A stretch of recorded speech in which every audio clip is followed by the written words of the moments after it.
Great. So I'll start now. Welcome to Connecting Local and Global Movements, Food Sovereignty for All. My name is Gisèle Yasmeen. I'm Executive Director of Food Secure Canada, joining you from beautiful Musqueam territory in Richmond, on the outskirts of Greater Vancouver. I'd like to start by just reading a bit of technical information that's being shared on the screen. This session is being simultaneously interpreted in French and from French to English. And to access interpretation, please click on the interpretation icon if you join through a web browser, or the ellipsis icon if you join by phone, and select the language you would like to hear. To hear the interpreted language only, click Mute Original Audio. For all questions or technical assistance, please use the chat. To ask a question, please use the Q&A box, but I saw a comment that might not be working. So if the Q&A box isn't working, do use the chat. And this webinar will be streamed live on Facebook, so you know. I'll now switch to French and relay the same instructions. Bonjour tout le monde, je vous souhaite la bienvenue à Relier les mouvements locaux et mondiaux, la souveraineté alimentaire pour tous. Je m'appelle Gisèle Yasmeen, je suis la directrice générale du Réseau pour une alimentation durable.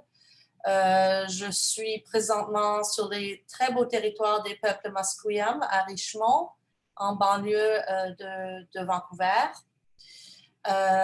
Et cette séance sera interprétée en français et en anglais, ou disponible en français et en anglais. Pour accéder à l'interprétation, cliquez sur l'icône d'interprétation si vous participez par un navigateur web, ou sur plus, si vous vous êtes joint par téléphone, et sélectionnez la langue que vous souhaitez entendre.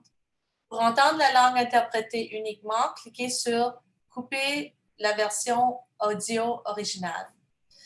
Pour toute question ou assistance technique, veuillez utiliser le chat, le clavardage, comme on dit en français. Et pour poser une question, veuillez taper dans la boîte Q&A. Mais si ça ne fonctionne pas, vous pouvez utiliser le chat, parce que je pense qu'il y a peut-être, en tout cas, certains problèmes, je ne sais pas, avec le Q&A. Alors, il me fait un grand plaisir de d'abord présenter M. Renaud Deplane, qui représente le Centre de recherche en développement international, le commanditaire de cette séance aujourd'hui. J'aimerais présenter M. Deplane, qui par la suite dira quelques mots de la part du CRDI et qui présentera nos trois panélistes aujourd'hui.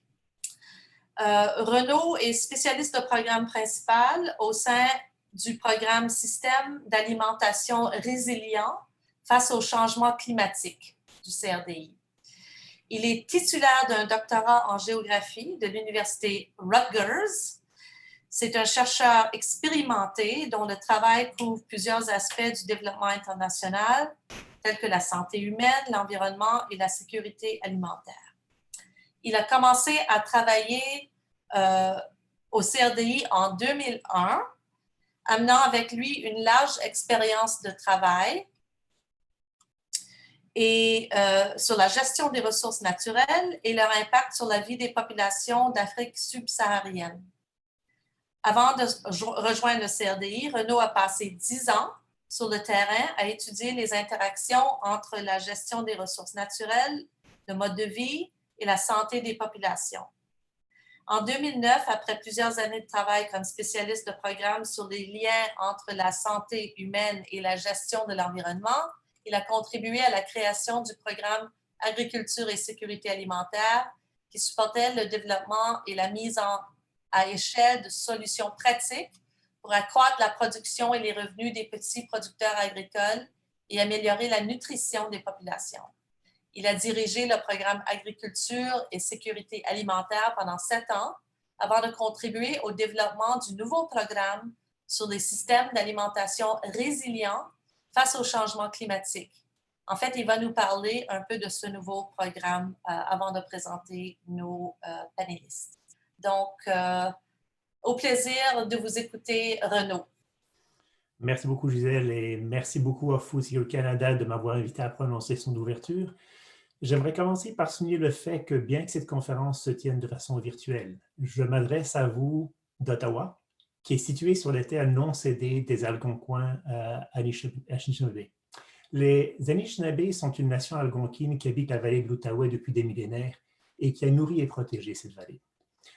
C'est intéressant parce que la ville d'Ottawa est également située à la confluence de 3 rivières, la rivière Outaouais, la rivière Gatineau et la rivière Rideau, et elle a joué un rôle historique dans les échanges de biens, nourriture, fourrure, et dans le partage des connaissances entre différentes régions et différentes populations. Donc, ça me semble un lieu qui est tout à fait approprié pour ouvrir une session qui connecte les enjeux locaux et globaux de la sécurité alimentaire, et je tenais à la commencer en rendant hommage au peuple de la nation algonquine Anishinaabe. Maintenant, pour ceux qui ne connaissent pas le Centre de recherche pour le développement international, c'est une société de la couronne qui a été créée par le gouvernement du Canada il y a déjà 50 ans cette année.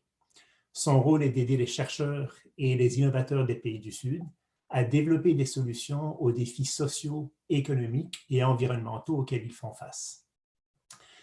Au cours des dernières années, le CRDI a notamment participé aux efforts globaux en matière de sécurité alimentaire et nutritionnelle et à l'adaptation au changement climatique. Il a également appuyé des programmes sur l'accaparement des terres et sur les liens entre la diète des populations et les maladies chroniques. Ces programmes, basés sur des priorités et des préoccupations locales, ont été mis en place à travers des institutions et des acteurs du Sud et ont porté une attention toute particulière à la mise à l'échelle des résultats de recherche et aux liens entre le local et le global. Maintenant, force est de constater 10 ans plus tard que malheureusement, malgré les progrès accomplis et les succès de nombreux projets au niveau local, le monde reste confronté à des défis de plus en plus importants pour répondre aux besoins alimentaires de sa population. Les inégalités augmentent, les problèmes de sous-nutrition coexistent avec un accroissement de l'obésité et des déficiences micronutritionnelles, et la dégradation environnementale menace la pérennité des systèmes alimentaires. Trop souvent, on constate que l'augmentation de la productivité et des revenus associés à la production alimentaire s'est faite au détriment de l'environnement et des conditions de vie des populations les plus vulnérables. Il est urgent donc de re-questionner les approches dominantes sur la sécurité alimentaire et de considérer le potentiel et les limitations d'approches alternatives, on va dire. Alors, pour tenter de répondre à ce défi, le CRDI vient de lancer un nouveau programme que Gisèle mentionnait qui aborde les liens entre système alimentaire, santé et bien-être des populations et santé des écosystèmes. C'est le programme qui s'appelle « Système alimentaire résilient face au changement climatique ». Un programme qui vise à appuyer des systèmes alimentaires plus équitables, plus nutritifs et plus résilients face au stress. C'est un programme qui reconnaît que les défis des systèmes alimentaires varient en fonction des contextes géographiques et sociaux et que les solutions doivent être ancrées dans les contextes et les réalités locales et régionales. Maintenant, le défi reste toujours d'équilibrer les enjeux locaux et les besoins globaux et de trouver des approches à différentes échelles.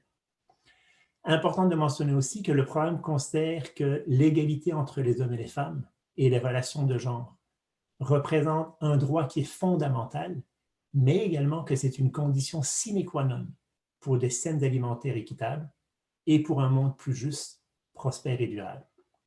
Alors, c'est un plaisir pour nous de participer et de contribuer à cette conférence. Et tel que je l'ai dit, avant de lui repasser le micro, j'aimerais prendre le temps de présenter rapidement les 3 panélistes qui vont s'adresser à nous ce soir. La première panéliste est Elisabeth Mpofu. Elisabeth est une agricultrice biologique et une activiste basée dans la province de Masvingo au Zimbabwe. Elle a consacré sa vie à œuvrer pour l'amélioration des conditions de vie des petits exploitants agricoles et à défendre le droit des femmes.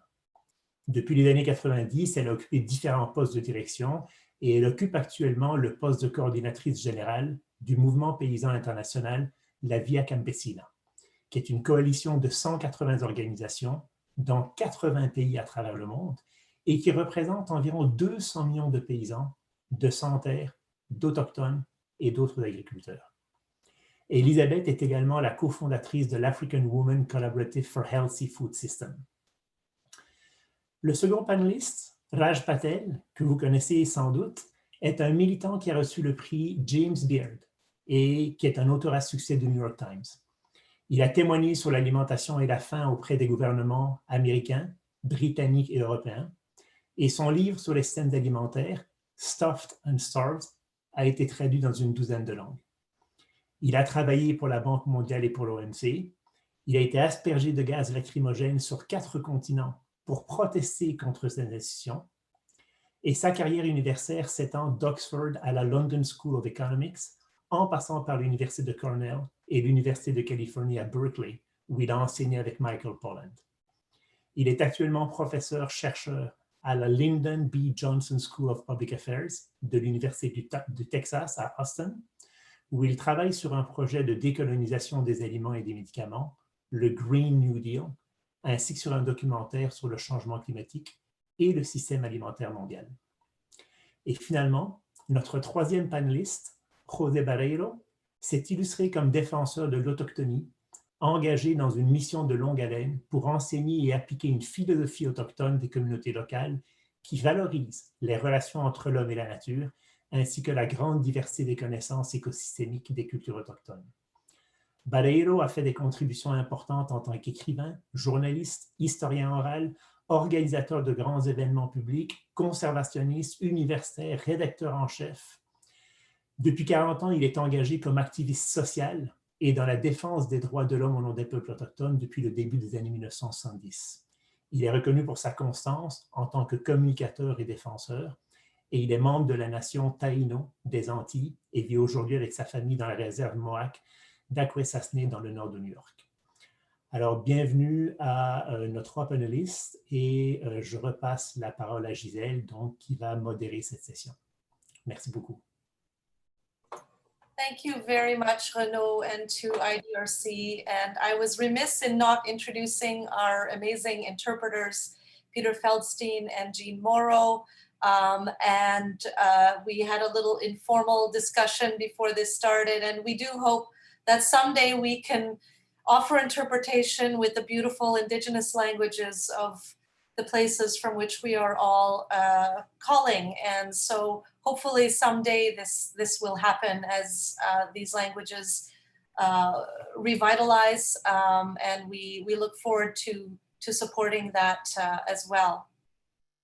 So let me just start by saying how thrilled we are with this panel, where we hope to bring together, this concept of thinking globally and acting locally, which I think many of us are concerned about. And the theme of our gathering, Cultivating Change, has been to look at the intersection of the food system with questions of structural racism, the impacts of colonization and colonialism, and other intersectional forms of oppression. And of course, this is a global phenomenon. This is something that is playing out around the world and that is part of our collective histories. And but where there's also an opportunity for global solidarity and activism across many of these, artificial colonial borders.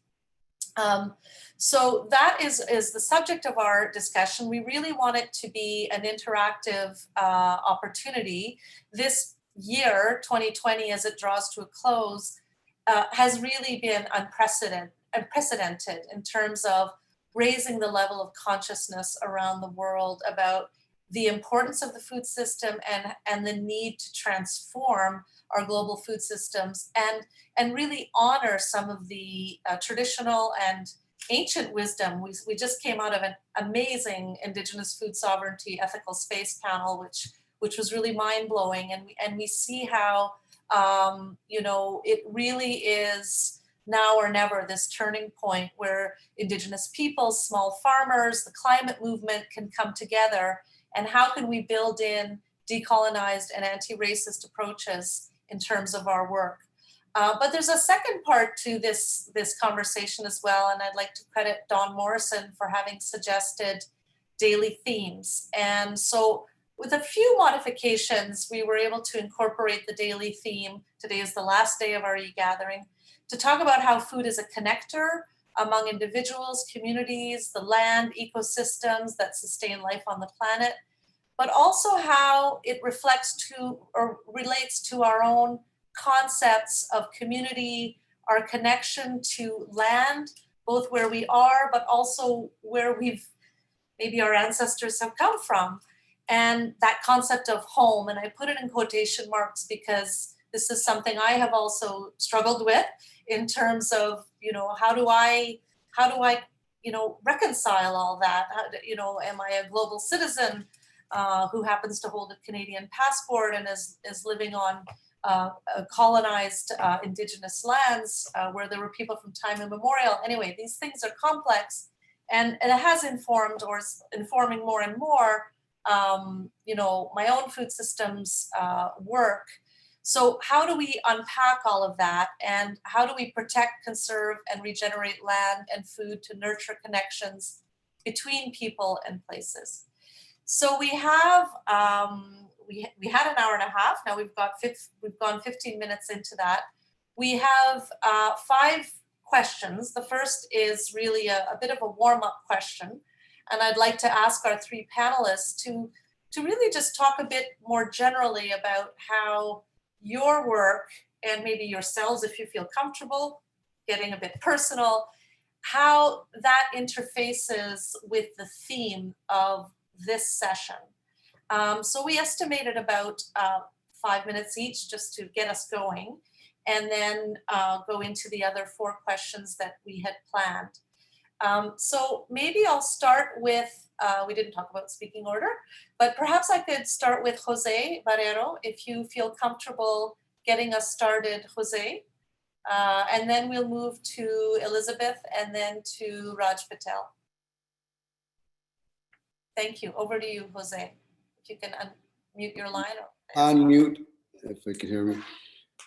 Thank you very much, Gisèle, for the invitation and for the opportunity to be part of this group and this important subject. It's very dear to my heart.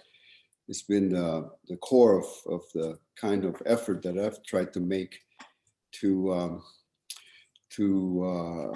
raise this issue in primarily in communities where people still have a number of systems, traditional community systems that are always under assault by the industrial agricultural model and the industrial model generally, the westernization model, the aggregate of farms to create a large field to export to internationally. Those were part of my upbringing. I grew up in Eastern Cuba in Camagüey. A lot of my elders were more than campesino, Guajiro, which is an identity as well in the land, beyond just working the land or in other parlance, rural proletariat, which I find a bit difficult to swallow because it disconnects the cultural context. And that's happened in every westernized country, more rapaciously, much more rapaciously in my experience in the capitalist countries, but nevertheless, a model of industrialization that hasn't always, most of the time, hasn't served well. So all of those questions for me as a young man hoeing the beans behind my grandpa Joseito and hearing his expression of the importance of that capacity to produce your own food. Some of my family was professional, and some of it, about half of it or more, was farmers, people with small farms. They're still there in Eastern Cuba. We have 38 cousins and uncles still farm. And they had a notion. They said there are two economies to keep an eye on. Of course, the cash economy, entering the world of the professional or technical or trade economics that you sell. And then there's the down home conuco, the old conuco, the interplanting crops. And even in Cuba, which has made such great strides at organic agriculture, when the Soviet collapsed in 89, 90, 91, 92, 93, the country endured severe hunger. All the industrial food coming from the international context dried up. All the petroleum dried up. And people, it wasn't lost on the folks that people survived with the yuca, the Taino malanga, the old corn and bean crops. That's what saved the country from starvation. And so it hasn't been lost on the people in any case that their survival is tied to these ways, to sustaining this knowledge. So it's a very personal thing for me. And as you mentioned, just briefly, I did in the course of my travels end up here where I am at the Akwesasne Mohawk Reservation, upstate New York on the St. Lawrence River Valley. And the Mohawks too have a very strong tradition of agriculture. The three sisters that Buffy spoke about, that's a whole philosophy. The three sisters, corn, bean, and squash. That's the treaty between human beings and nature in the Americas. Is corn.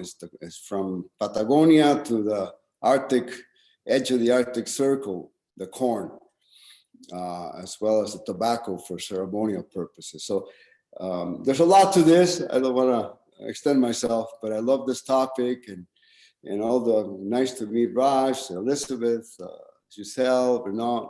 Good to be in your company. Nyawa, if I can Mohawk to you. Or, thank you so much for those words, and also for reminding the beautiful comments by Buffy St. Marie about the three sisters. And it was such a learning experience. And we appreciate how you situated yourself and look forward to your words of wisdom. Elizabeth, I will now pass it on to you. Calling in from Zimbabwe. I remember when it was Rhodesia. I'm old enough to remember when it was Rhodesia. So there's so many histories there in terms of where you situate yourself and the work of La Campesina. If you could just take a few minutes just to warm up with your remarks on relationship with the topic. Thank you. Thank you so much, Gisèle, for giving me this opportunity. I know very well this time I should be sleeping, but I really committed myself that I want to be there. Why? Because this is a very important topic. And also it goes by our work as La Via Campesina, as peasants, small-scale farmers, the indigenous people, the small livestock keepers. Why I am so much interested is I grew up being a farmer myself in a family where my parents were also food producers. But looking at the world we are living right now, it is a world of competition. You were just talking about the multinational corporations who are really pushing for this industrialization. And for us as small-scale farmers, there's no way we cannot really fight for our rights to produce the way we really want, the way our forefathers, our ancestors have been producing, because we understand very well from the beginning, there was nothing which was called fertilizer or herbicides or whatsoever, which they are really promoting right now. I'm also happy to be with the panelists who are here, and to me, I think we share the same values, the same concerns which we are discussing today. And it's my pleasure to be on this platform. We know how we are really trying to fight for food sovereignty and to produce agroecologically, to be closely related to strengthen our relationship with the soil, with Mother Earth, taking care of the environment, and not necessarily trying to destroy the environment, which the colonialists, especially if I look at the Zimbabwean situation, when they came, when we were colonized, they were now telling the farmers to cut all the trees so that they can now give you a certificate that now you are a master farmer. You have this certificate, which is not it. Already people were not aware that already the environment is being disturbed, is really destroyed. So I think the topic is really going to address some of our issues we are really struggling for. In these few words, I really want to thank you, Gisèle, and the rest for organizing this important discussion. Thank you. Thank you, Elizabeth. We're so thrilled to have you from the other part of the world late at night. And also La Via Campesina, such a legendary organization with 200 million peasants involved. And I have to just share that I followed La Via Campesina in the 90s when it was created, but until I took this job, I didn't realize there was a Canadian link, and that the National Farmers Union was a representative, and there's a whole history there. It's very interesting evolution, you know, that this is an issue, the global North, global South, it's an international concern. So we very much look forward to your remarks in this session. Raj, can I call on you now to just say a few words to position yourself related to the theme? Of course. Thank you, Gisèle, and thank you, Renaud. It is an honor to be on this panel, and Jose and Elizabeth, I'm thrilled to be learning from you. And a little embarrassed. Here I am in Austin, Texas, which is specifically Apache land, and it's land that used to be part of the Alabama Coushatta tribe of Texas, the Kickapoo tribe of Texas, the Isleta del Sur Pueblo, the Lipan Apache tribe, the Texas Band of Yaqui Indians, and the Coahuitlecan. Now, the land is its palimpsest. It is a history of colonialism, and I find myself on this land, and if you close your eyes, you can hear the voice, you can hear the accent of a colonizer. This is, you know, this is the accent that made, you know, over which, you know, an empire so big the sun never set. And you know, I mean, I grew up in the other end of the global food system. I grew up in a convenience store selling, you know, the products of capitalist agriculture, you know, tobacco and processed food, and, you know, sweets and crisps. And, you know, from my perspective, my childhood was fantastic. But that's been my journey, is a recognition that, in fact, you know, I come from a long line of people who were once farmers in what is now Pakistan, but who have for generations not died where they were born. Whether that's, you know, I mean, that's largely because of colonialism. You know, my mother was born in Kenya, my father was born in Fiji, I was born in London, and now here I am on occupied land once again. And the journey that I'm excited to be on today is the process of recognizing the cosmologies that have been broken in these colonial transfers, and these in the process of colonialism, as Elizabeth mentioned, is a process of licensing certain kinds of violence to the world around us and to the people around us under the guise of masterhood and mastery.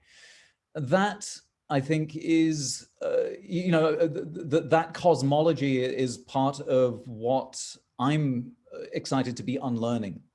And this isn't to say, you know, what I need to do is get back to the cosmology of my ancestors in Pakistan, because, you know, modern day Hinduism is also shot through with certain kinds of cosmology of supremacy and of Hindutva.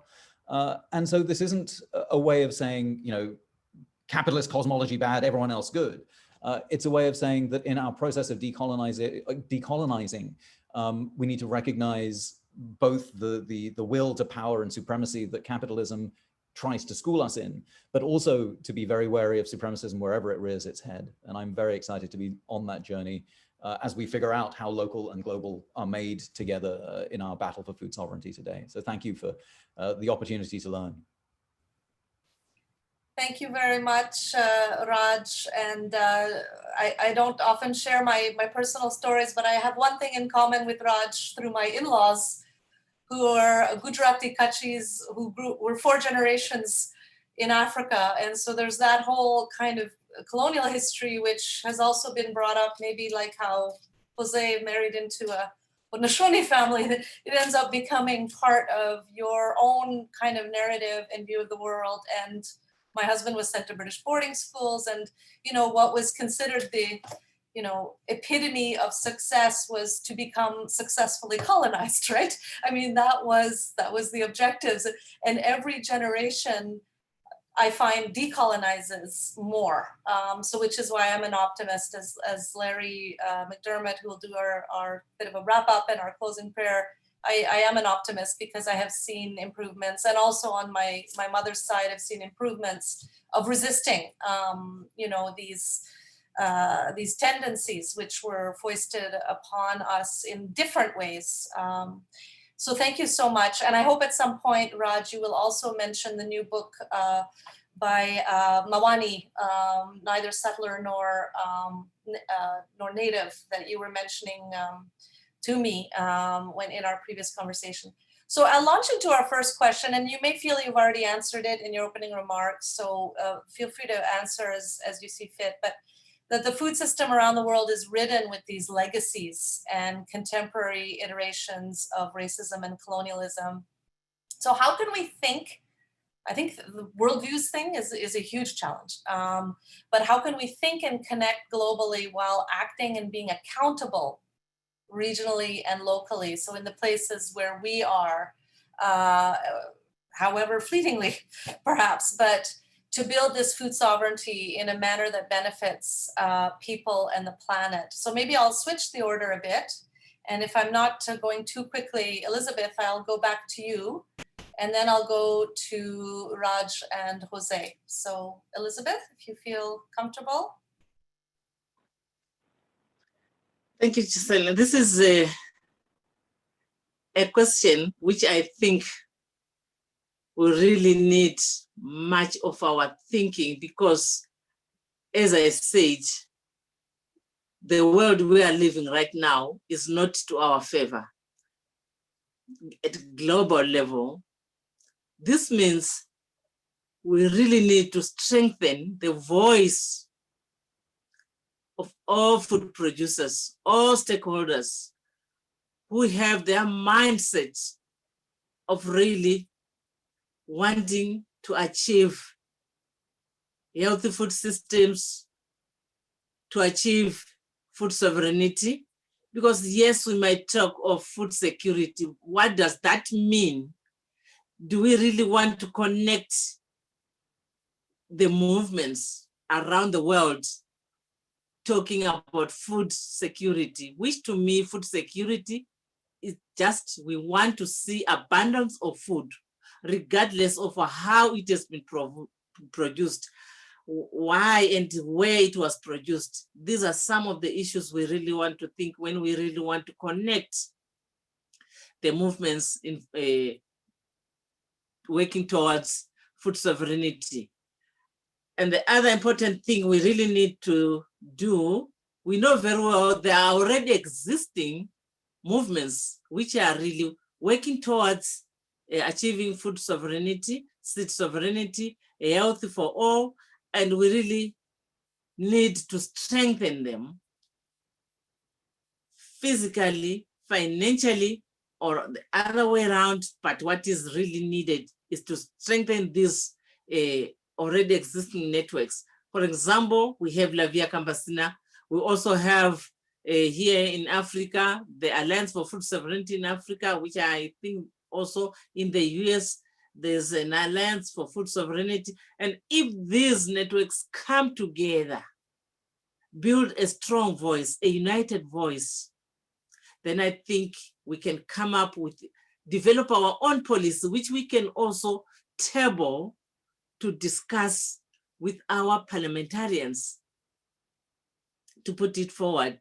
We know the seeds right now which are really being promoted. These are industrial seeds, commercial seeds, like the GMOs. But who is going to benefit from this? These are the big corporate companies who are just there for business and not necessarily looking at the environment, looking at the health of the people, looking at the health of the soil. So all this should really be taken on board during our fight for food sovereignty.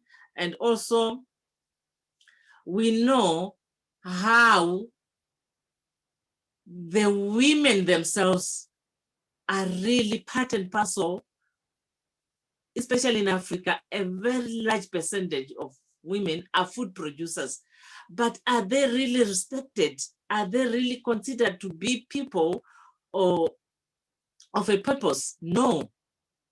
Although they are talking, okay, we really want to empower women, but that's not it.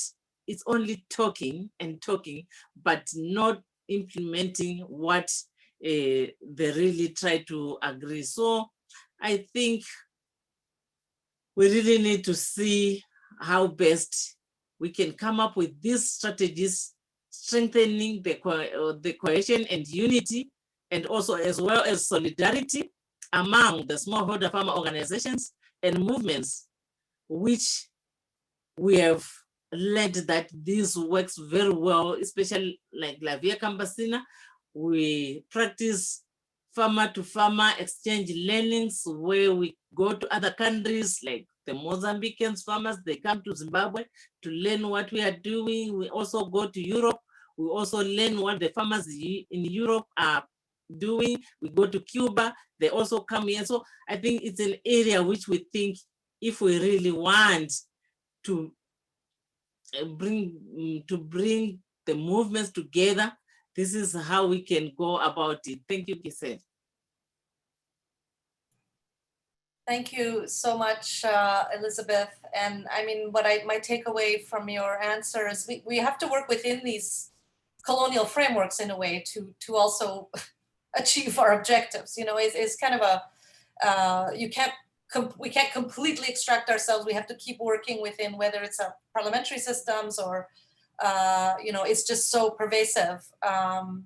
And I look forward to hearing now some comments from Raj on this question of, you know, how do we think and connect globally while acting and being accountable regionally and locally to build food sovereignty. So over to you, Raj.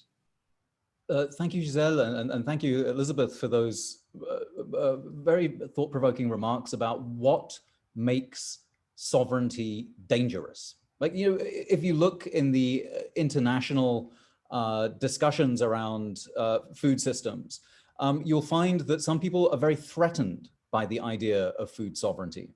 And that is correct, because what food sovereignty is the opposite of food security, right? You can be food secure as an individual. You can be food secure in prison, where you have no control over how the food gets to you. You just receive your plate and you give thanks.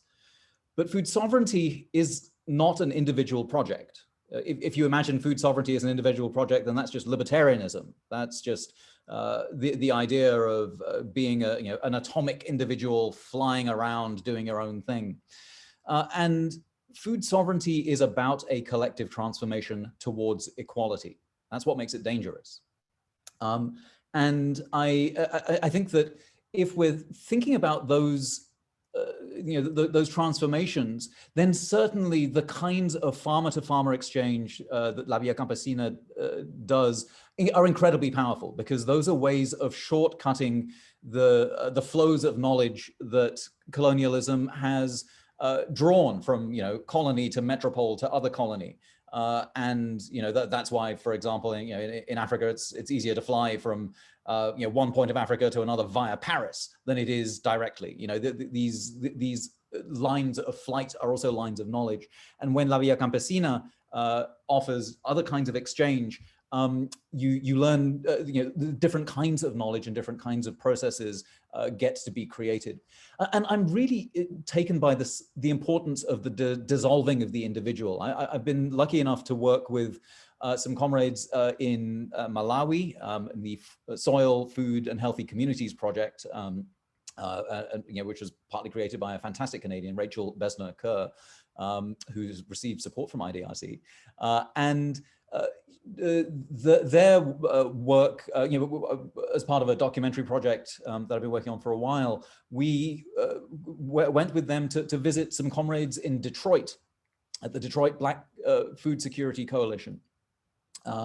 And there was a really powerful exchange of ideas around climate change and around alternative, around solar power and wind power and water harvesting. And what was also very interesting was an understanding of the importance of dissolving the individual. Like on both sides, in Malawi and in Detroit, donors will sometimes come along and say, well, whose idea was this? And people are like, well, I don't know. Does it matter? No, it doesn't matter. There's no individual. This emerged through the movement process. That's dangerous, again, for flows of money and capital and knowledge that seek to individualize and to find the individual heroes and the individual kind of grantee as opposed to the movement. And so when I think about your fantastic questions, Gisèle, what I'm thinking about is precisely the dissolving of the sort of liberal flows of capital, power, and knowledge that individualize, and thinking about how it is that sovereignty is a collective process that demands equality, and that demands not someone on a pedestal, but everyone being powerful together. That's why Elizabeth's remarks about, food sovereignty is about an end to violence against women is integral to the idea of food sovereignty. And I do think that part of the idea of becoming sovereign is the decolonizing approach to dissolving the liberal individual.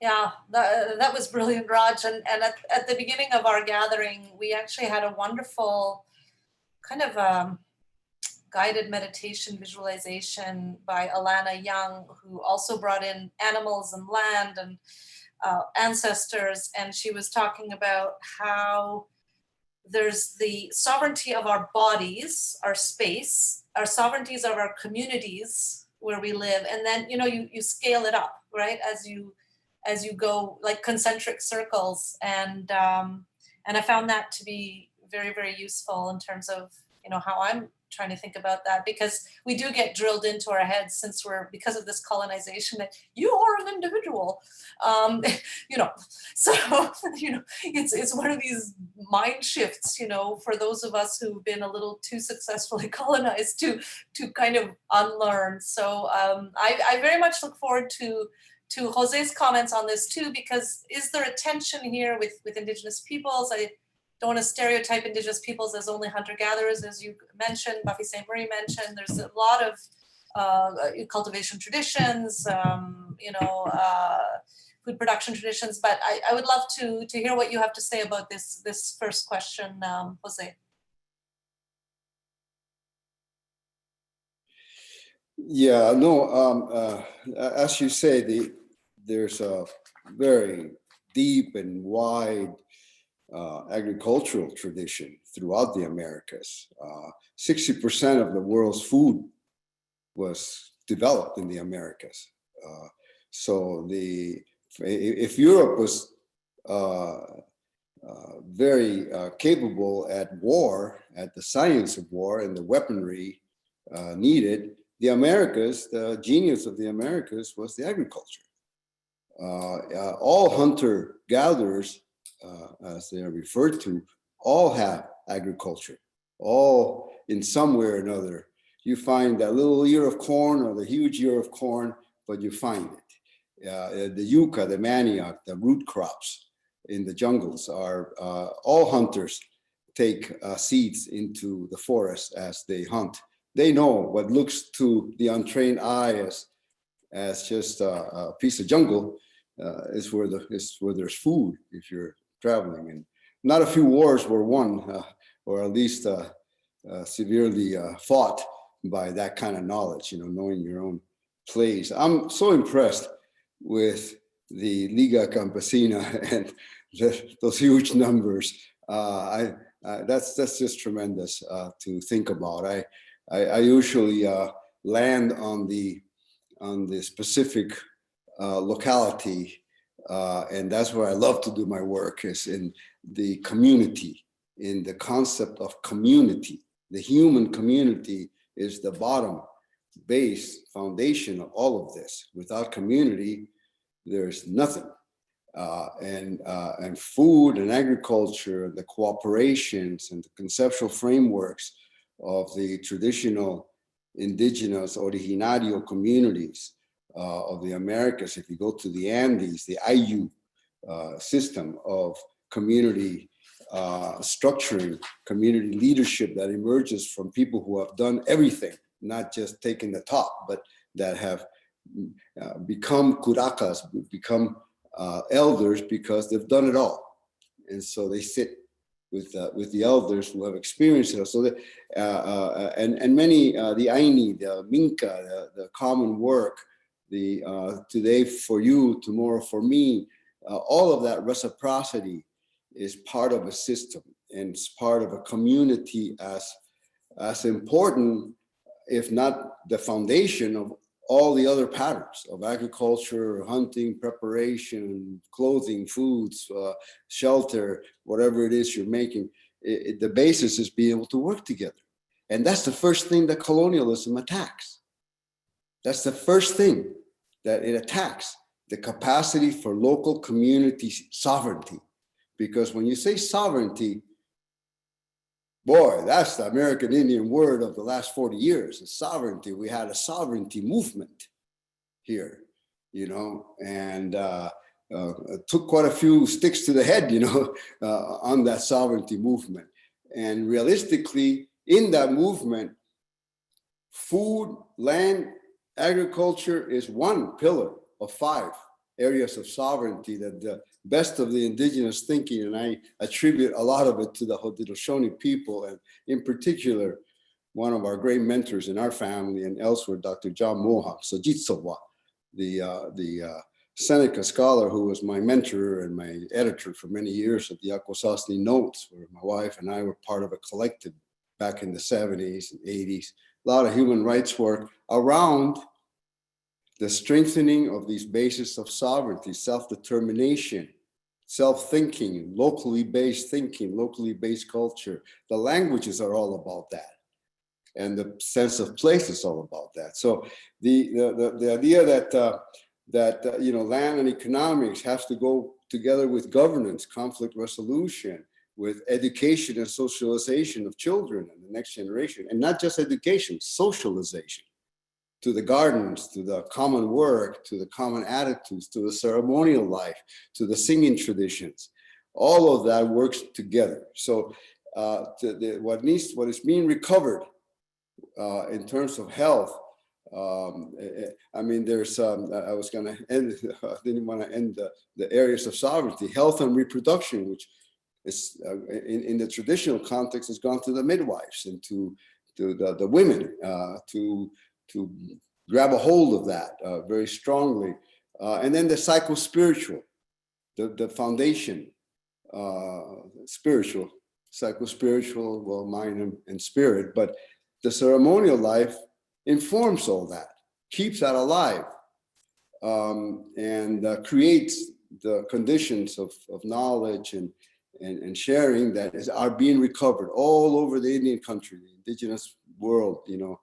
This is happening from the Andes. We have through Plenty Canada, Larry McDermott being the director of it. I worked with Larry for 40 years. You know, we've entered that world of community bases and building from the ground up, from the inside out. And there, then the linking begins within community, among communities in a particular valley, a particular place, and then up, as we say, up, you know, but it's essentially to the international, to the national, to all of which is important. It's all many fronts. We need to be active everywhere, but this is it. somebody here is in Texas, I think, Raj, you know, the food lines, the car, you know, miles and miles and miles of cars, brand new and very expensive cars carrying 1 or 2 people all over El Paso, I don't know if Houston also. What is it telling us? All those capable people, they're begging for food. I know Mayan, Quechua, Mohawk farmers that never beg for food because they got their own, you know, and so that's part of the human condition as well. I think from the ground up, we make those alliances, but we're really talking about community sovereignty and not to be denied as peoples, nations of peoples, people that can figure out their own self-governance in time within systems, larger, broader scope of systems, or as independent as possible, hopefully peacefully. But that's the fight. That's what it's been about. Not about rifles or this or that. It's been about the thinking. And in this, I mean, one of my good fortunes, and it's not easy, has been to end up in a matrilineal society where the women really do run the place, and it ain't easy, you know, but it's good. It's where we have to go. It's that leadership. It's much wiser, and there are networks. There's relationships. They're building on relationships, not hierarchies.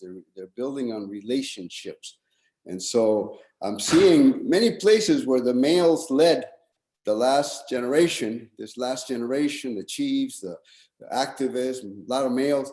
But their daughters are taking over. It's the daughters that are coming on really strong right now, this new generation. And that's across the board, from Peru to Guatemala. I'm seeing it. It's amazing.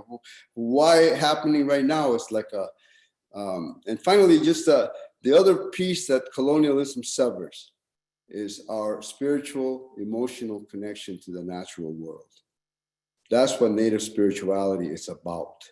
And I know when I take my cacique, a small community up in the mountains in Cuba, when I take that out to the other campesino communities in Cuba, and I use the term that's very common to indigenous, Mother Earth, Father, Son, Mother Earth, the mother, children of the mother, that for folks who really work the land, that resonates.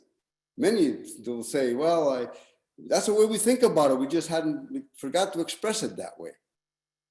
And that connection to the forest, to the river valley, to the spirit of places, remembered in ceremony, that's the source. That's a big source of our strength. And, you know, and as human beings, we got to go for it. You have to develop that, because if this pandemic has taught us anything, the places where the people were moving away, I know some villages up in the Peruvian Andes that just 10 years ago were almost completely food self-sufficient with potatoes, a big potato park up there. The folks that really have like 400 varieties of potatoes, and they all have an identity, personality, and cultural basis. I mean, it's very rich. This thing truncated their economic life horribly, and there was severe hunger going on. And so what's the response now from the elders? Plant. We're back to we're never going to get caught like this again. You know, so people are coming back from the cities, pandemic refugees, Quechuas, Aymaras, particularly Quechuas there in central Peru, leaving Lima, leaving Cusco even, into the mountains, going back to their home villages. In this particular place, Chahuaytiri, a very rich and strong cultural leadership, they took them all back in, 50 whole families of their old people, their people who had gone to the cities, and incorporated them through their Aini system. So community, hugely important. And so wherever we can strengthen that, but it's more than food. You can't do it without food. Food is it. You can't do it without food. But, you know, there are other areas of sovereignty. Thank you so much, Jose. One of the best things about this gathering that I think a number of us have enjoyed is the bringing together of not just the discussion of the food movement, racism, colonialism, but the spiritual dimension, which has come in, and which Western society always been uncomfortable, right? So that has been, I think, quite empowering, and for all people, like who have all 1,200 participants. And I could also mention, the pandemic has gotten people back into wanting to put their hands in the earth, right? Wanting to grow. And my own son, who's 17 years old, discovered gardening. So there's this this transformation, hopefully, that we can support going forward. But thank you for that. A question here, just to the extent that people will feel comfortable responding, and maybe we'll start with Raj and then go to Elizabeth and Jose, is this how we bring the kind of the personal in this question of community and land, concepts of home. It's very complicated in the sense, I mean, even for me, I'll say citizen of the world with a Canadian passport, because you try to answer that question. I'm almost jealous of Indigenous peoples who have such a connection, right, to a piece of land, or maybe even my husband's community, which is much more bounded than my own background. But how do we, given migrations, and I know a number of you, Raj mentioned his family's history of migration. It's Fiji, Africa, etc. I know you've been through a forced migration, Jose. The whole drama of everything that happened in what was Rhodesia and all of those actually quite violent transformations, and it had to do with food production and etc. So would you each feel comfortable maybe talking about how we have to think on a planetary level also, right? I mean, this is also our challenge. So if you would feel comfortable, just for a few minutes, sharing a bit, and we'll start with Raj. Thank you, Gisèle. I mean, I'll keep it short because I think the interesting question is comes about what do we do with the personal? But just to put a placeholder in, I mean, I grew up in Britain, an incredibly racist society, and experienced very directly the assaults of the police and of white supremacist mobs. And so it seems a little odd that for a change, I would come to Texas, where there is exactly the same thing. There's a little less directed violence against this look, the way that this body looks, whereas in Britain, there's very targeted violence against South Asians, particularly in the 70s. But I was thinking about this idea of home while reading a book by Mahmoud Mamdani called Neither Settler Nor Native. I'm reading it as part of a very exciting project I'm doing with my comrade Rupa Maria, who's a physician and musician and kicker of asses. We're looking at planetary inflammation, bodily, community, and the planet in a book that's coming out next year. And we're wrestling with Mamdani because his analysis points to a few things that we agree with. Like, for example, the United States is a settler colony that is in deep denial about the fact that it remains a colonial state. And it's very hard to have that conversation at some level. But the way Mamdani flips it is to say, look, everyone is a victim of colonialism. And to understand yourself as a survivor of it is to understand that there is a certain kind of shared community of suffering of colonialism that we can use to leverage ourselves out of. Now, I think that that's important, and it can be a way, particularly for migrants, for example, for white settlers to be born again as migrants, and that can be an empowering experience. But not all migrants are the same. I am not a victim and a survivor of colonialism in the same way that Donald Trump is. And I think that the understanding of the denaturing power of colonialism is important, but we have to think about the radical changes that need to happen in order that we can fight to generate a decolonizing process that's not merely about therapy, but is about an active kind of reclamation and rematriation of land, and a transformation of the cosmology that we're in at the moment into something that is much more radically egalitarian. So let me stop there, because I know that we'll be getting into those conversations a little later on. Yes, and thank you. I don't know why I called him Mawani, but of course it's Mahmoud Mamdani, married to the famous filmmaker Mira Nair as well. Their son just got elected to the legislature in New York, apparently, or something. Anyway, 29 years old. Interesting family. But yes, and thank you for reminding us, because this often how it plays out is people feel, and I wonder if this is part of the Trump dynamic, they feel like there's finger pointing, right? And it's not like that. And I know in one of our meetings to prepare this event, Don Morrison sort of astutely mentioned that Trump is a trickster. It's a trickster, you know.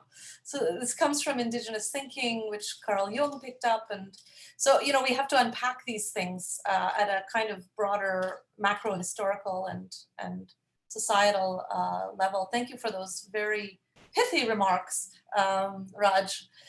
Elizabeth, I'll turn over to you for a few minutes. Thank you.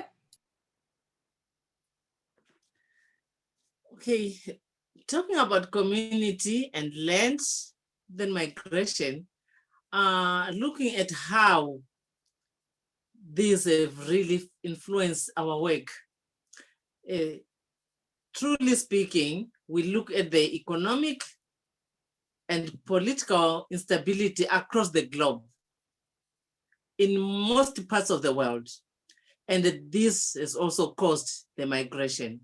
We also look at the climate change, how it has affected the people who are really food producers, who work on land on daily basis, who have their livestock on the land.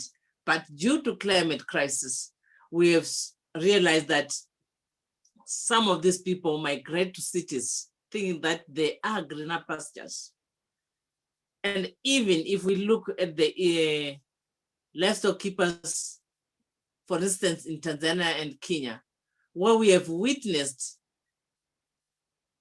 the pastoralists taking their animals to the cities because already their land has just deteriorated. And now there's conflict between the food producers and the pastoralists. It's a very difficult moment when we really think about migration.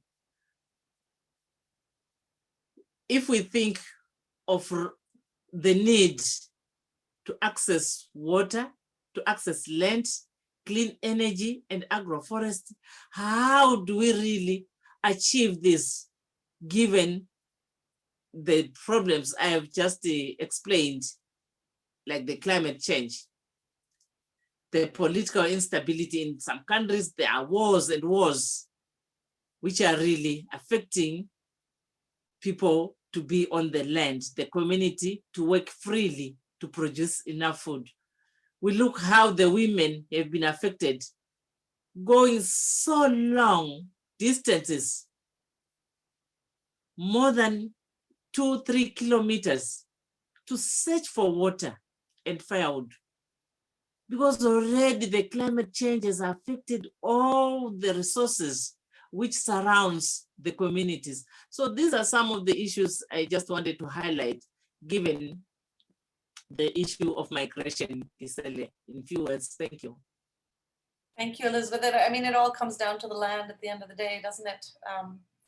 We can live without flat screen TVs, but we can't live without, you know, food and water and all those essentials. And I look forward to Jose's comments on this question. And I don't know if you feel comfortable talking about the status of, you know, Cuban indigenous peoples and how it plays in. And I know you kind of go back and forth. So, you know, how do you reconcile all of this? But look forward to your comments on this question about concepts of home and reconciling global, local, and your own personal journey, maybe with respect to maybe your in-law community as well.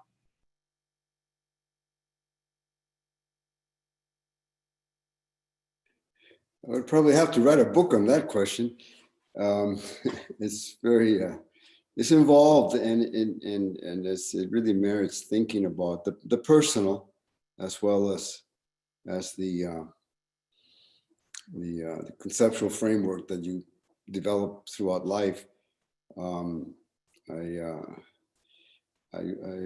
think when you leave home early, like I did at 12 years old, just on that cusp of maturity, at least for me, the geography of home has always been very strong, very strong. It really calls me. And I've adapted to northern climates, and I've adapted to my life with the Haudenosaunee people and Mohawks specifically here, and Gudge's family, of course, everything we do here. And I love it, but I love it because I could enter it sort of under the same framework. The thinking is not that dissimilar. The ecologies are different, the language is different, even the physiognomy of people is different, but the basis of this philosophical underpinnings of indigeneity, of feeling human in place, in this world, in this reality of the earth. I think that's a human quest. Gisèle, you were mentioning the difficulty that there is sometimes in entering that space from the city, or from perhaps not having entered it as a young person. But and I know people can get lost with new agey stuff, and all sometimes some of the silliness that people pursue or appear to pursue. But it's important. It's important to find a space. It's important to find a place on this earth where you can put your feet, even if you don't own it, even if you're not there constantly, preferable if you have access constantly, but a place where you find that door to nature, a little bit of that door to something, because we're not going to be here forever. You're not going to get another chance to do that. Maybe some of the traditions you might sometime in the future, but believe me, you won't remember this one. And it's worth it. It's really worth it. It's one of the most important things you can teach the next generation. Come to this place with me. This grove of trees, or this little river shore, or a place that has its personality. So that part of it, I think, is real important. And I think that if you look indigenous in the Americas, there are some notions that seem to carry, and obviously all ceremony begins with appreciation. You're laying down the tobacco, you're laying down the copal, you're laying down the cornmeal, you're laying down what your sacrament is, but you're saying thank you to this creation that allows you to have what you have: air, earth, water, all this, the land, all of that. So that's the prevailing sentiment and in the indigenous. And I think what proves it to me is when we went to Geneva in '77 for the first United Nations conference that began the whole UN UNDRIP process. There was a big debate going on in that hall. It was all about human rights of indigenous peoples of the Americas. And there was a lawyer, an indigenous guy from Colombia, I think, somewhere. He said, I got it. He says, what unites us is the common history of oppression we've had. And the folks kind of can go with that. It's true, the common history of oppression. It's kind of similar. Colonization kind of works in similar patterns. And an old man there, Corbett Sundown from the Seneca, he got up, he said, no. He said, no, that's what happened to us. That's not who we are. And so he invited them to his tobacco burning ceremony, his words that come before all else, the Thanksgiving address. And all the delegations Yanomami, Yakwena, Maya, wherever, they understood his altar. They understood the prayer to the four directions. They understood this connective cosmic family tissue. The cosmic family is widespread. When I had a chance to see my cacique Panchito up in the mountains, after I had lived with the Haudenosaunee for a long time, among the things he did with me, he said, well, come with me to the woods and let's do a ceremony. I said, good, Panchito, go with you. And he begins his tobacco ceremony with a rolled tobacco, not a fire, but a rolled tobacco. In the Iroquois, you have you drop the tobacco into the fire with every time you address the earth, the shrubs, the trees, the four-legged, the winged, all the way up to the cosmos, that. And and of course, that's in the languages. And if you get it in Mohawk, in the real one is 3-4 hours. It can be reduced, but it's like that because every species is mentioned that has a particular relationship, a particular instruction. And so all of that is I found it in the Andeans, in Chahuaytiri, among the Quechuas. Go pray to the Apus up there, and it's the four directions altar, and it's same prayer. And with Panchito, when he laid down, he said, okay, let's do my tobacco ceremony. Four directions. The earth to the sky. Much reduced, mostly in Spanish with a few Taino words, but it was there.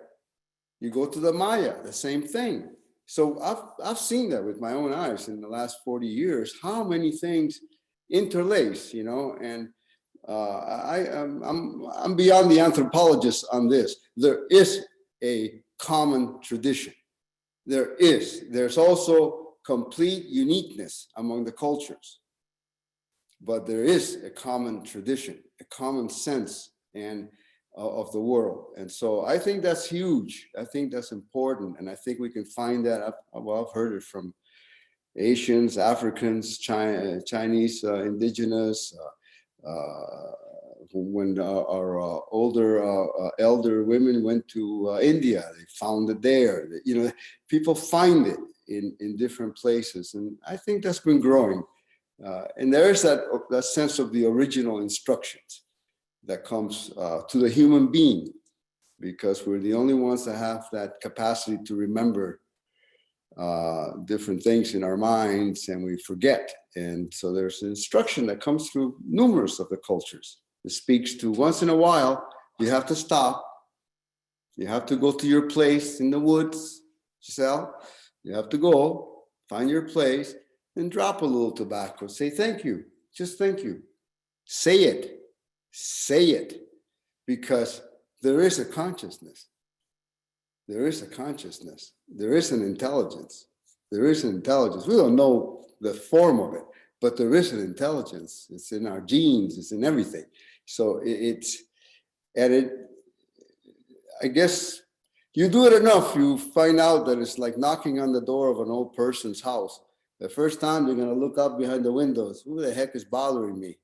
Second time, oh, they're back again. Oh, they left an appreciation. They left me a gift, even if it's just words.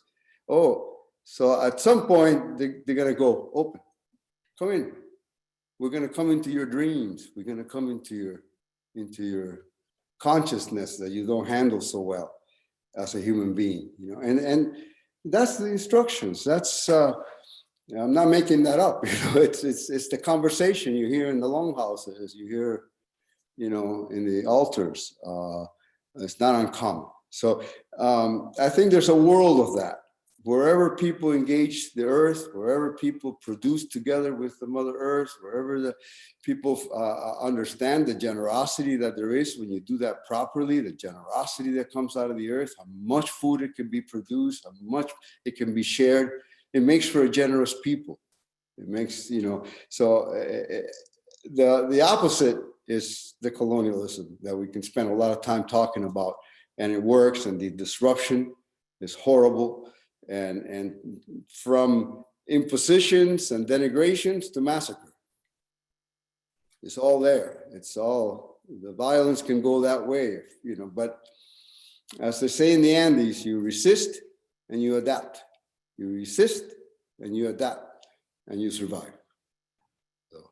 That was beautiful, Jose, and you're reminding me, Tirso Gonzalez in the previous panel talked about the links with ancient Chinese philosophy and, you know, all of the ancients, you know, this buen vivir and the, you know, concepts, a place to stand. I know there's a Maori term, anyway, but also this, even after hundreds of years of colonialism in many parts of what we call Asia, you know, you never start a meeting without a prayer or a song or someone being garlanded or, you know, so, you know, there are these things persist and are growing, hopefully. Thank you. Just to bring us back to kind of also the international theme of this panel, we have all these international frameworks like the UN Sustainable Development Goals, which pledge to, you know, eliminate hunger by 2030, improve nutrition, move towards, you know, sustainable food production, the UN Declaration on the Rights of Indigenous Peoples. I know that Elizabeth, maybe we'll start with her, wanted to mention the UN Decade for the Family Farm. So how could are these useful rallying calls for accountability and tools in your experience? There's a healthy cynicism about UN system, but I'm wondering if each of you can comment. Maybe we'll start with Elizabeth and then go to Raj and Jose.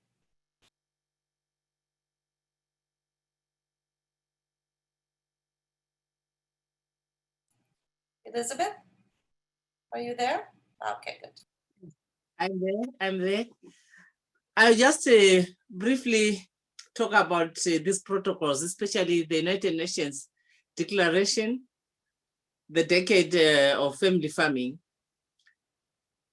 I know very well how we have been much involved in this declaration from the beginning, where we had one of our leaders who was from Mali, who was also sitting in the board of this Decade of Family Farming. Now for us, it provides us with an extraordinary opportunity to achieve the Sustainable Development Goals, which the United Nations is also aiming at. Because there's no way the United Nations would really work towards achieving the SDGs without the really family farmers. So we think this inclusiveness is very important,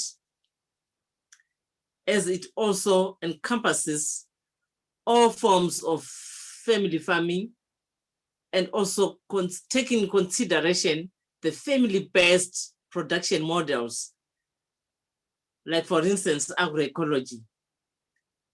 And also for the 10 years which the decade is trying to look at, these coming 10 years, we really want to see a change. There are so many pillars which the Sustainable Development Goals are aiming at, especially ending hunger, dealing away with the issue of poverty. And all these are aiming at creating a world free of hunger and poverty, where the natural resources are going to be managed sustainably. In addition to that, we are seeing a situation where we are saying no one is going to be left behind. And this will be one of the top commitments for the 2030 agenda. And this is also being discussed on daily basis at a global level, where they're aiming at 2030, there will be no hunger and no poverty. So in this way, we see a situation whereby it is inclusive, taking the fisheries, the livestock or animal husbandry, pastoralists, those who are into crop production, the apiculture, the horticulture, aquaculture, and also even to the extent of linking these to the markets. Because we know very well how the markets have been really benefiting only a few, but given this declaration of the decade of family farming, where we are also included, we are foreseeing a situation where we are also going to produce not for consumption only, but also to take our produce to the markets. But what is really most needed is to try to develop a policy which enables then the environment to strengthen the family farming, and also not forgetting that we have young people who should also be involved in all the processes to ensure the generational sustainability of family farming. We also look at the issues of promoting gender equity in this family farming, and also the role the women play should really be considered. Last but not least, we really need to think how to strengthen the family farmers organizations and their capacities. Maybe because of our time, I'll just end here. Gisèle, thank you. Thank you so much. Raj, I'm interested in hearing your views on these international frameworks. Not sure if you'll approach it as a pragmatist or idealist, but I would love to, or somewhere in between, love to hear what you think we can make of these. Well, I wonder, with an eye on the clock and with the sad discipline of needing to go pick up my kids from school, I wonder if I can respond to this and perhaps a future question by looking at these international spaces as sites of struggle. I think that there are ways in which certain kinds of declaration, the Declaration on the Rights of Peasants, for example, can be tactically useful, and why I think it is important that La Via Campesina signaled the urgency of fighting for a declaration of peasant rights, because it was a way of defending against all the other crap that was coming through the international system. The international system and its agencies remain colonial institutions. If you have if you think of the World Bank as just the banks that provide the resources for extraction and domination, you can think of the UN as the church that provides a little bit of absolution and a tiny bit of guilt. But I see the processes of fighting back against colonialism as being importantly fought at these international levels just to hold ground. But for me, when I hear La Via Campesina's slogan of globalize the struggle and globalize the hope, that struggle is about the exchange of knowledge and cosmologies, about, as Jose so beautifully said, rediscovering these original instructions. But it's also very much about building ways of resisting. I love the idea, the Aymara's idea of resist and then consolidate and resist and resist. Now that resistance is an international process too. Some of my favorite kinds of internationalism are labor. It comes from the labor movement, labor internationalism. I'm a member of oddly the United Auto Workers. Local 1981 is the Union of Writers, National Writers Union. And we are an international union in that way, that we find our solidarities and we do the thing that movements across the world have realized can make parliamentarians listen, which is to go on strike. We fight capitalist colonialism by withholding our labor. Now, that kind of internationalism and that kind of coming together to understand and to transform through labor activism is, for me, the most demonstrably, one of the places where you can see transformation happening in ways that otherwise won't. So, for example, here in Texas, some of the most important strikes in the history of this state come from immigrant communities standing together with local workers. We had, the great Texas cowboy strike in the 1800s. We've had the pecan shellers strike in San Antonio in the 1930s. And the big strikes in US history that have made a difference, that have made parliamentarians listen, that have involved internationalism, have been movements like the Southern Tenant Farmers Union, where you have black and white workers, farmers and tenants coming together and recognizing that there is more, that they have more in common with each other as workers fighting this oppressive system than the narratives of race that have been handed down through colonialism have suggested. So I do think that there's a role for internationalism. I think it's important to understand that much of that the internationalism that we're told about at the moment is the colonial kind, where you have the UN Food System Summit coming up, in which you've got Agnes Kalibata from the former sort of agriculture minister from Rwanda, who's touting the success of the Rwandan experiment in making more calories available, neglecting to mention that hunger has gone up even as the number of calories goes up at the same time. So you can have more calories and more hunger. That's the world we're moving into. And the Food System Summit is headed by someone who's comfortable with that, it appears. So I see these international spaces as spaces of fight. And I see the internationalism that matters is the kind of peer-to-peer struggle that comes through work, through touching each other's hands and touching the soil in ways that we've been talking about. But I do think that those kinds of internationalism are the kind that will sustain us through this very dark period that we're about to enter. Thank you, Raj, and thank you for reminding us that we do have to finish in 4 minutes, not because we want to reinforce time as an instrument of colonial oppression, but because we do honor the fact that you and others have to go and pick up your kids and do things like that.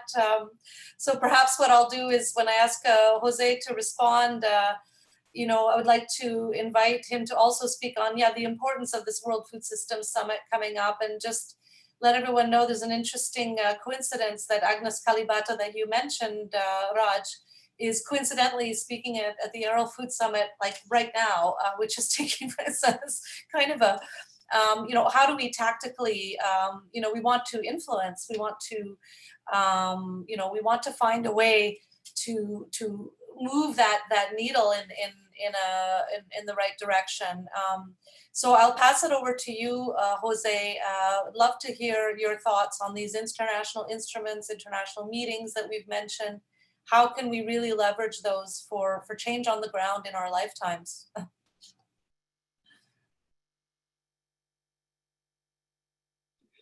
Thank you, Giselle. I'm so impressed again with Elizabeth's organizational capacity and to be in such a role with so many agricultural situations, farms and families and communities. It's just daunting. I'd love to have a couple of months just to get a sense from her, the range of experience that comes at her, things I'm sure that I'm completely unaware of, but it's just huge network. And networking is the name of the game to me in this international work.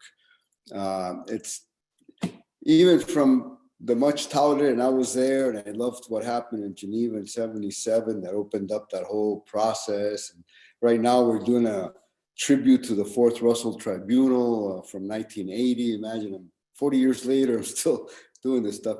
But it means that things don't die out. The relationships don't die out. Sometimes the mechanisms do, or just dry up. To be truthful, apart from a couple of uses of the UN drip and some of the other mechanisms and in legal context, lawsuits and so forth. Sometimes that language is quoted, is used, and I may be showing my own ignorance of maybe what's happened with all of these international mechanisms. But what I've seen in our process has been that there's such a wonderful opportunity to network and create force by like with like, organizing in friendship. And, when I bring the ceremonial into it, is because that cements that friendship. That's what creates that common energy that we can take home.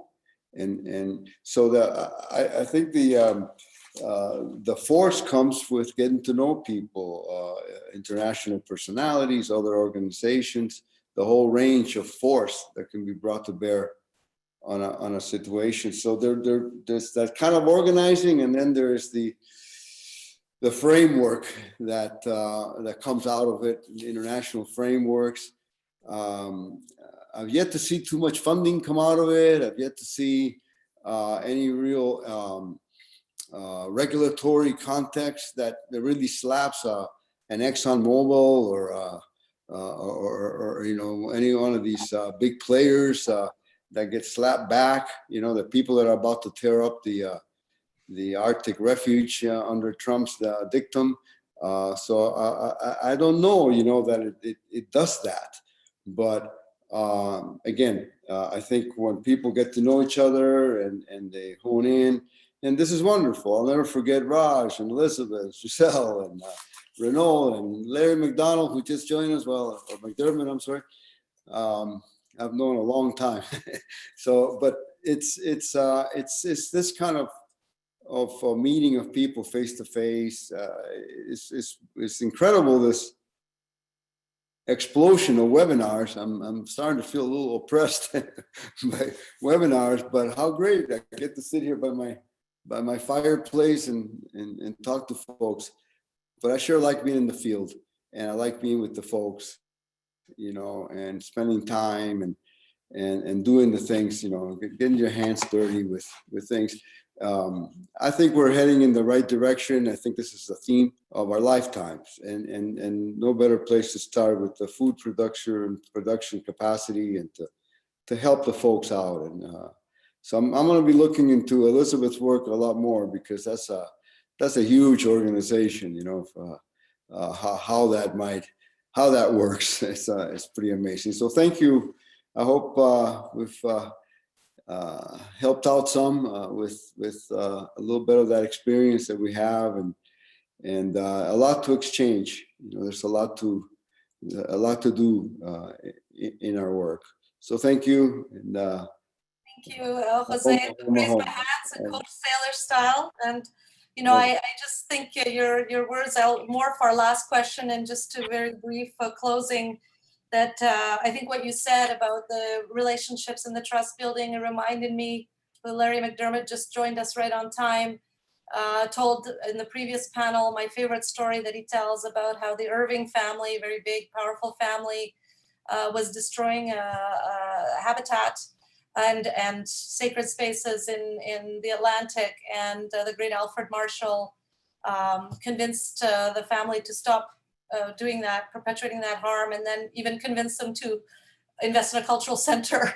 And, so we change hearts and minds one person at a time. And that's what it's about. And thank you for mentioning the Geneva meeting in '77. I think my colleague, Susan Alexander, who played a key role in organizing this panel, I think mentioned that Kenneth Deere, very well-known elder, Haudenosaunee elder from Ganawage, traveled on Haudenosaunee passport, and then went back on a Haudenosaunee passport and met the son of the mayor of Geneva, who had met either his father, or I don't know what it was, but there's all these incredible histories and stories. And before introducing Larry and doing a vote of thanks, I want to take a moment to thank all three of our incredible panelists here who have spent an hour and a half with us, more if you include the tech test, and really shared incredible pearls of wisdom.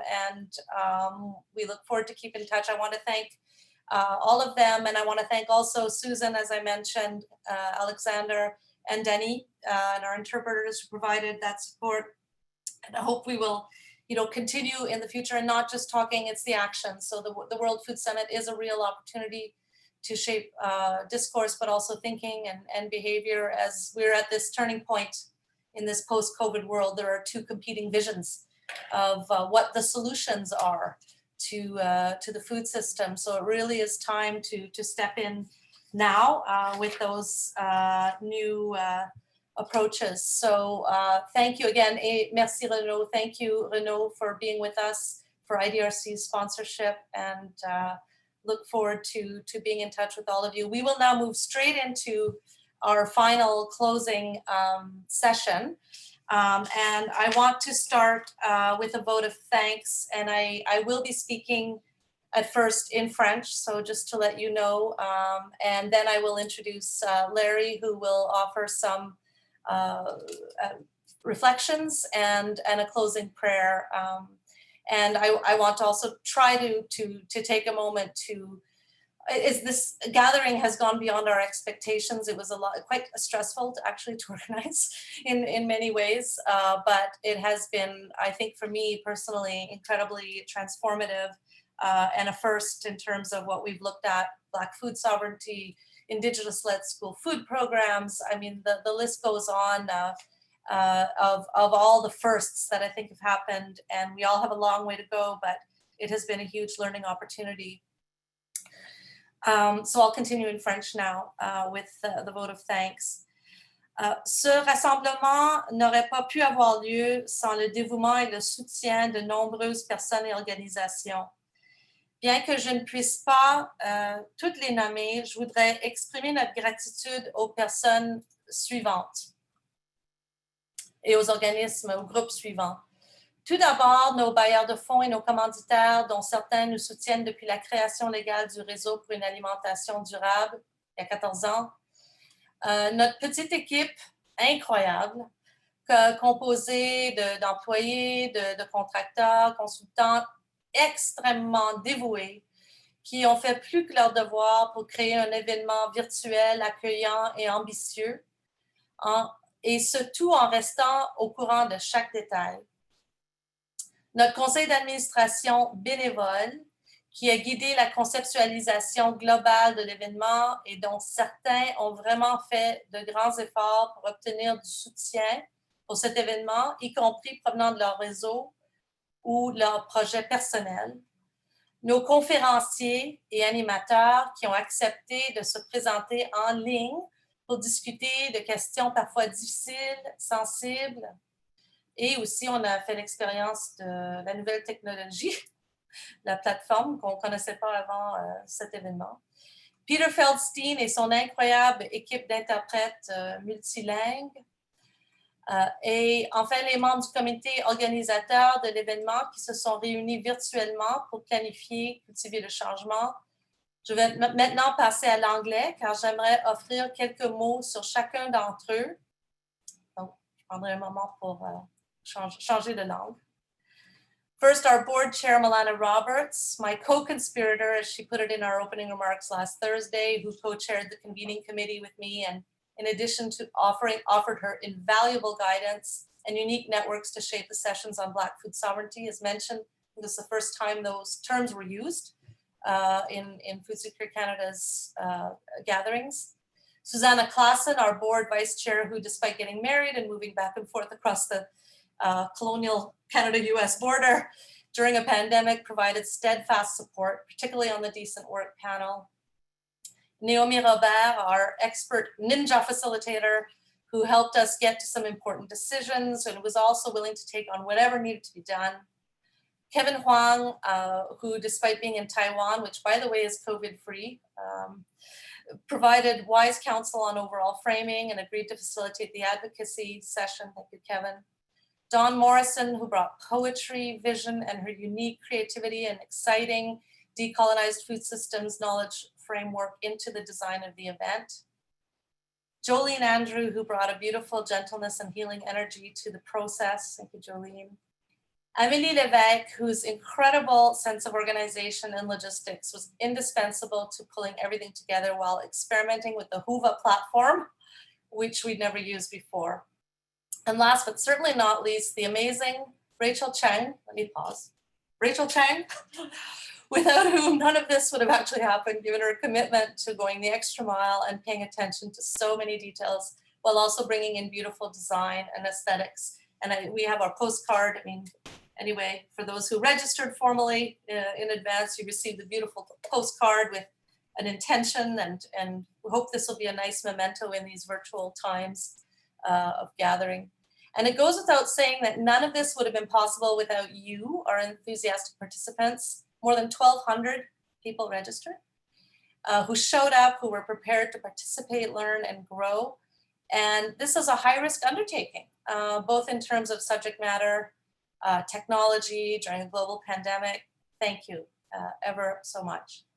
And now I'd like to, it's a great honor for me to introduce our board member and Executive Director of Plenty Canada, Larry McDermott, who will offer reflections on some of the learnings of this gathering, particularly with respect to the daily themes, offer a closing prayer. And I want to just take a moment to introduce him because Jose made reference to Larry's 40 years of work in this field. Larry McDermott is an Algonquin from Shabbat Obajiwan First Nation and is the Executive Director of Plenty Canada. He is involved with numerous organizations. He's been doing this work, for example, the International Indigenous Forum for Biodiversity, Canadian Environmental Network, UNESCO. He's a former 3-time mayor, so he has survived politics, and a long-time council member of Lanark Highlands. He was chair of the Rural Forum on the Federation of Canadian Municipalities, commissioner for the Ontario Human Rights Commission, was on the Ontario Species at Risk Public Advisory Committee. He has been involved in many claims. He was served as a comprehensive claim representative for his Shabbat Obajiwan First Nation. He's had honorary doctorate of laws from the University of Guelph. And this is very important. He was a student and learned from the Algonquin elder, William Commanda, who was a very, very well-respected Algonquin elder who created the Circle of All Nations organization. He lives in a 170-year-old log home on 500 acres of biologically diverse Algonquin land along the Mississippi River outside of Ottawa with his wife Nancy, has many children and grandchildren. And a special note, Larry bears the distinction of having participated in the People's Food Policy Project, and which was a grassroots engagement process 10 years ago involving 3,500 participants across Turtle Island and resulting in the publication of Resetting the Table, which was adopted as a policy platform by our organization, Food Secure Canada. So over to you, Larry, for some overall reflections and a closing prayer. And once again, congratulations on the beautiful Indigenous Food Sovereignty Ethical Space panel earlier today. Thank you.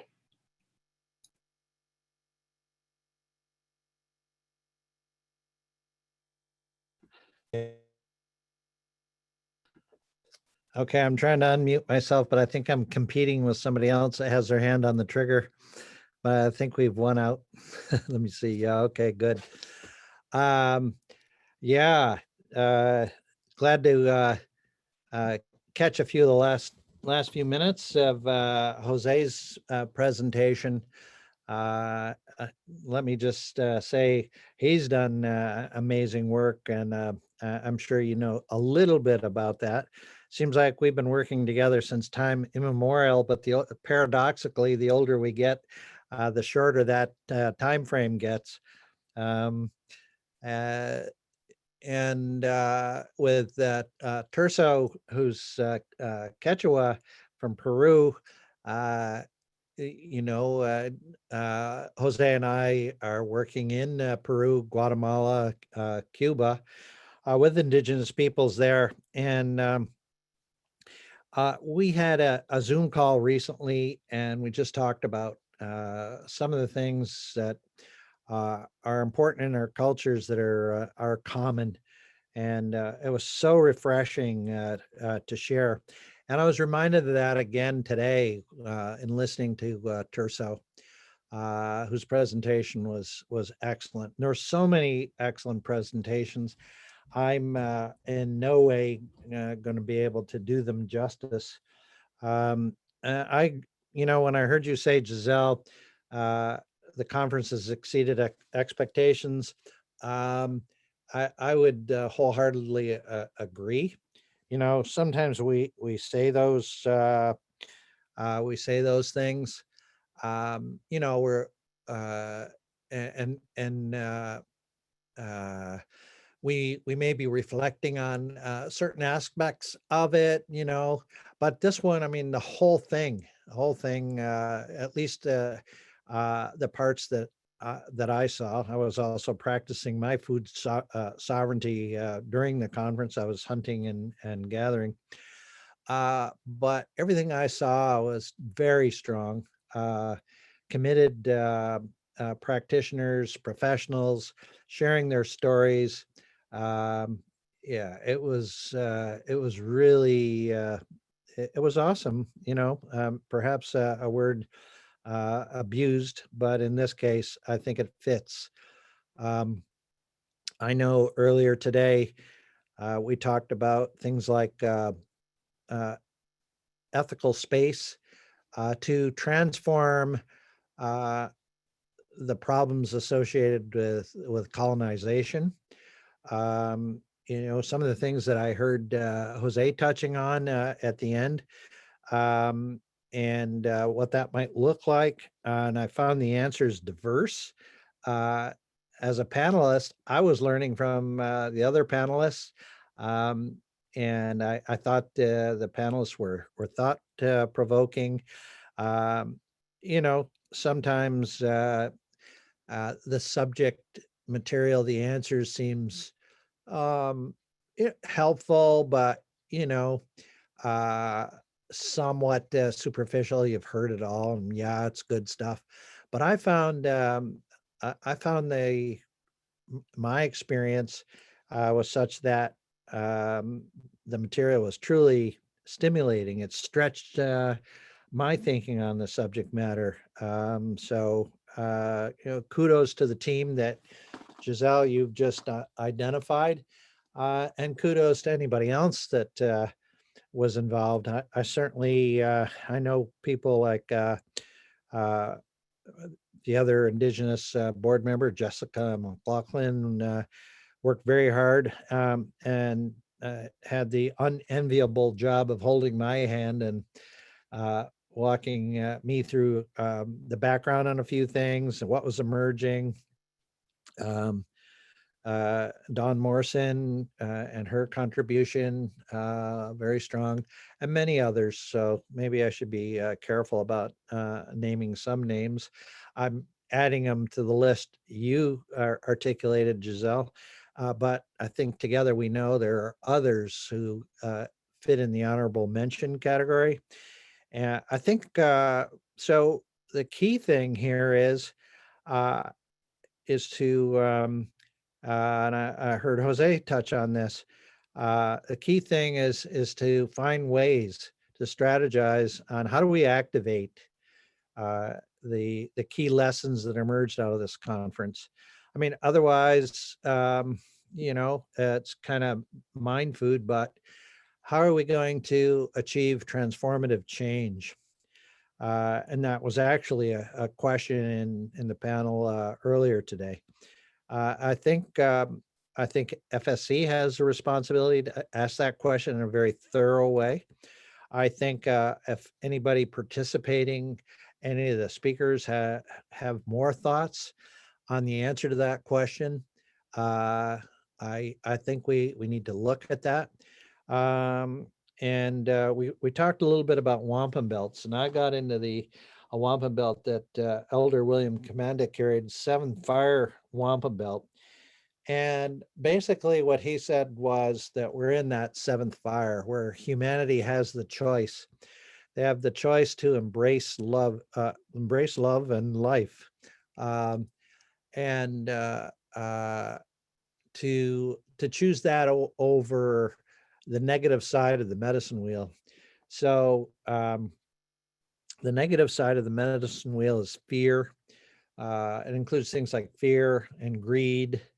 And clearly, that is still a large part of the colonial legacy.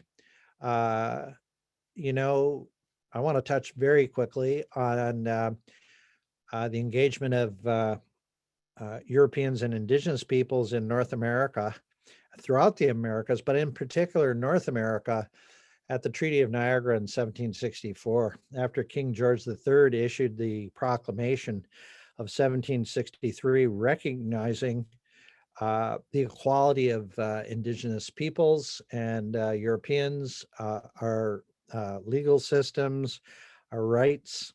And in order, this was done as a result of people like Pontiac, Seneca warriors had won military battles, were fighting back, were fighting the colonial manifestation that they saw that they felt was threatening their responsibilities, their relationship to the land and water. And so when they convened in 1764, the 24 indigenous nations that were there, some of who took 3 months just to get there, 3 months to return home, and spent a month in negotiations, what they uniformly expressed was their concern that fish were being harvested at a rate that wasn't sustainable. It was outside of natural law. Trees were being harvested, land cleared, yet the forest was a great source of food. More than 50% of the trees were nut trees at that time. And of course, there are huge populations of many species that have been extirpated by the whole notion of reproducing Europe and North America and the extractive industries. So what was agreed upon was to merge legal systems to certainly north of a line that included much of North America. The line ran through the Appalachians. It actually ran just north of Perth, Ontario, where, and I'm on the indigenous side of that line, but it was violated. There was a recognition at that time of the equality in the relationship, the importance of working together, the importance of living in relationship with the land and water, where we recognize we are part of all creation. We're not at the upper end of some kind of hierarchy. That's just foolishness. There's it's a myth created by people to manifest their greed. It's dysfunctional. It's harmful to all of us. I say it's even harmful to the 1%, because money is not going to buy you life. It'll buy you some things and stave off the extreme manifestations of violating natural law like starvation for a while, but it's not really a wholesome life. So there are lessons to be learned from our ancestors who agreed to share the land in good faith, recognizing both systems. And Canada, to its credit, created a system under the Convention on Biological Diversity, which includes, as the third protocol, is access and benefit sharing. And in that access and benefit sharing is obviously food, the way we feed ourselves, and that we need to do that respectful of our relatives, the relatives that have roots, the relatives that have 2 legs, the relatives that have 4 legs, the relatives that have wings, the relatives that have fins, and that we need to live the good life that in Algonquin it's Mino Pimataziwan, and that good life is not just surviving; it's actually a beautiful life where relationships are based on a strong heart and mind, and that's what we agreed to originally. That's what our ancestors agreed to. I believe at the Treaty of Ghent in 1815, what was negotiated with the Americans was to throw and discredit what our ancestors agreed to previously. It was to say, oh yeah, we reaffirm everything we said, but we will not put in an enforcement mechanism. So reconciliation, with those traditions starts with reconciliation with the land, learning to respect the water, the earth, but also the fire and the air. And that's the only chance we have for all of our children and 7 generations hence, is to make that transformation. I'm going to run the risk of sticking something up on the screen, but one of the things that came out of Canada's conservation vision, which, by the way, all meetings, it involved agriculture, mining and forestry, angos, etc., following through on Canada's treaty obligations, international treaty obligations under the conventions on biological diversity and climate change. But this diagram was created, and Reg Crocio and I worked on representing the earth in the shape of a heart. That's and then on the indigenous side, so one side is indigenous, the other side is governments. And so on the indigenous side, it's reconnecting with Mother Earth's being and laws. So that's natural law. In fact, it says these laws were emphasized by more than 2,000 indigenous chiefs in the Crown in 1764 at the Treaty of Niagara, and later in 1815 when the Crown produced the Pledge of the Crown Belt. And on the other side, we see reconciliation, ethical space, which was talked about in one of the seminars, as mentioned. At any rate, our ancestors actually, maybe not perfectly, but had a lot of this figured out. And so it's about looking at the past and then looking to the future and bringing forward those principles, those values that were created through cross-cultural literacy. The Crown knew. They brought pipes, they brought wampum belts, they understood ceremonies. Sir William Johnson, who led the British delegation in 1764, had 8 children with Molly Brant, a Mohawk clan mother. So we need to get back there. Many of the conversations that happened in this seminar looked at those issues from both a domestic and an international perspective, gave us a lot of food for thought. And so I'm going to conclude my summary remarks by saying, well done, FSC team. But let's take very seriously the responsibility of activating the wisdom that was shared in this conference. So from there, I'm going to do, I'll just closing, a closing celebration. Some might call it prayer, and then a few concluding remarks, a sentence or two.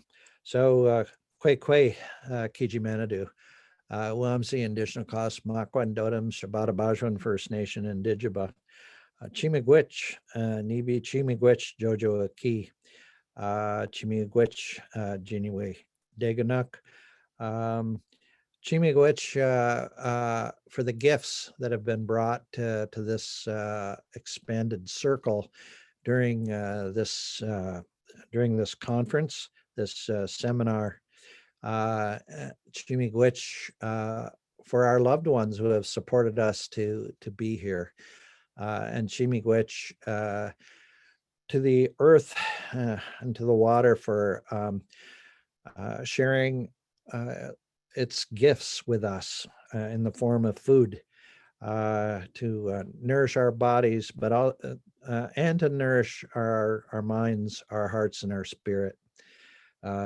As we learn more closely to listen to the land, the intelligence of the land, of which we are part, which we are not superior to any other part. We are equal to the rest of that creation. And so we say Chimigwech for our ancestors who understood that. Chimigwech for our Kijimanadu, our Great Spirit, who has been incredibly patient with us, and Chimigwech for natural law that has incorporated the capacity to correct our abuse. And so, as William Kamana used to say, we're no more important than the smallest insect.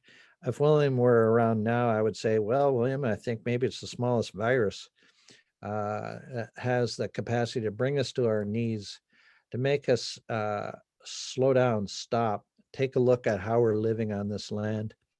And so we say Chimigwech for that out of the great mind and heart of the Great Spirit has this wonderful creation has been created, of which we are part, and for the gift of free will, for the gift of life itself, we say Chimigwech, thank you, merci beaucoup.